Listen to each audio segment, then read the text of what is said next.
Aujourd'hui, 5 minutes pour tout savoir sur le plus beau passage couvert de Paris, la Galerie Vivienne. On vous emmène la découvrir. Alors en fait, on peut presque la considérer comme une sorte de survivante, on va dire, puisque au 19e siècle, à la mode des passages couverts qui sont inspirés des anciens souks orientaux, on crée une cinquantaine de passages couverts à Paris. Aujourd'hui, il en reste plus qu'une vingtaine à peu près, dont la Galerie Vivienne, qui est souvent considérée, comme je disais, comme vraiment la plus belle, de par ses décors qui sont assez extraordinaires.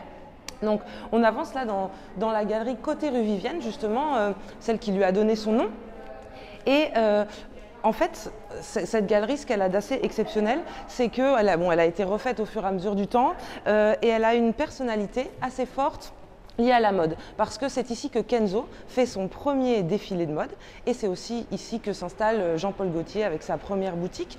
Donc aujourd'hui, il y a plein de petits créateurs qui sont dans la galerie Vivienne, mais il y a encore l'un des magasins qui était là depuis le début, donc dès son inauguration en 1826, c'est la librairie Petit Sirou, devant laquelle on va passer, qui est vraiment le dernier, on va dire, magasin d'origine que vous pourrez trouver dans la Galerie Vivienne. Donc c'est un endroit assez exceptionnel. À l'époque, on venait y lire à la feuille. Donc on pouvait juste choisir, si on n'avait pas les moyens d'acheter un livre, par exemple, ou pas le temps de rester dans la librairie pour lire tout le livre, on venait, on s'installait, on lisait seulement une feuille du roman qu'on avait choisi.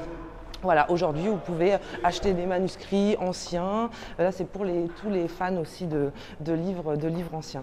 Et là, vous allez voir, on arrive donc dans la partie centrale de la Galerie Vivienne, avec ces magnifiques décors en fait d'un style qu'on appelle Empire, tout simplement parce que ce sont des décors qui sont inspirés de l'Antiquité. À l'époque, on a les campagnes de Napoléon et puis aussi il y a plein de fouilles archéologiques qui sont faites en Italie et on redécouvre notamment des mosaïques romaines dont on s'inspire au 19e siècle pour créer le décor de cette galerie mais aussi de plusieurs passages couverts.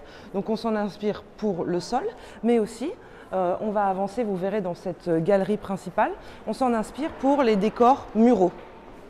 Donc c'est-à-dire que tous les décors de la Galerie Vivienne sont inspirés de déesses, de couronnes de laurier. Ici, on voit des caducées. Donc c'est aussi ce qui, on va dire, lui donne ce côté assez prestigieux, élégant. Alors pourquoi on l'a fait par rapport aux autres passages couverts? Pourquoi celle-ci a été faite dans ce style vraiment chic? Parce que tout simplement ici on est à côté du Palais Royal et donc au 19e siècle le Palais Royal c'est là où se trouvaient toutes les salles de jeu, également la prostitution, les lieux de fête et donc on a voulu créer juste à côté du Palais Royal ce passage couvert qui permettait donc déjà à l'époque aux Parisiens de se balader, de faire les magasins, d'aller au restaurant en restant couverts. Parce qu'il faut imaginer qu'au 19e siècle, on n'a pas encore des trottoirs partout à Paris. Donc quand les gens se baladent, s'il fait beau, tout est poussiéreux, quand il pleut, tout est boueux. Et donc les passages couverts sont vraiment les premiers lieux où on peut se balader en restant propre, sec et donc élégant. Et donc celle-ci, c'est vraiment le reflet parfait de ça, puisque on est juste à côté donc, de ce Palais Royal, dans ce quartier, à côté de la place des Victoires.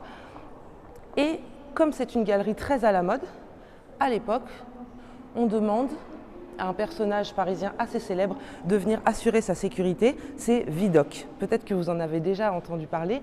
Vidocq, c'était un célèbre voleur qui a été emprisonné plusieurs fois, il s'est échappé de prison et puis une fois, depuis sa cellule, il a proposé à la police un deal, en fait, de le faire sortir de prison et de devenir indicateur. Donc c'est ce qui s'est passé, il est devenu un excellent brigadier puisqu'il connaissait, on va dire, tous les rôles en fait, et puis les différents gangs de Paris, le langage aussi des brigands. Donc il s'est devenu un excellent policier à tel point qu'il a fait de nombreux jaloux et qu'il a dû démissionner.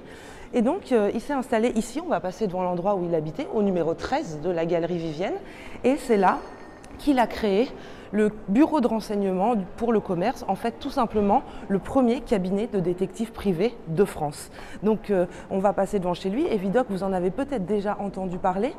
Voilà le numéro 13 parce qu'il y a de nombreux livres, films, chansons qui parlent de lui.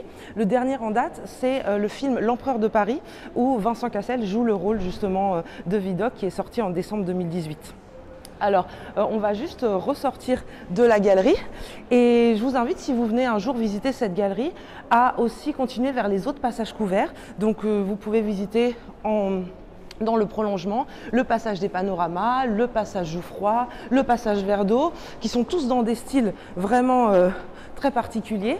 Et également, quand vous ressortez de la galerie par la rue de la Banque, qu'on va prendre tout de suite, n'hésitez pas à aller voir l'église Notre-Dame des Victoires, qui est assez exceptionnelle et qui est remplie d'ex-voto, qui est vraiment très atypique, unique en son genre à Paris. Donc voilà, on espère que cette vidéo vous aura permis de visiter la galerie Vivienne et vous aura donné envie de venir la voir en vrai. Merci beaucoup.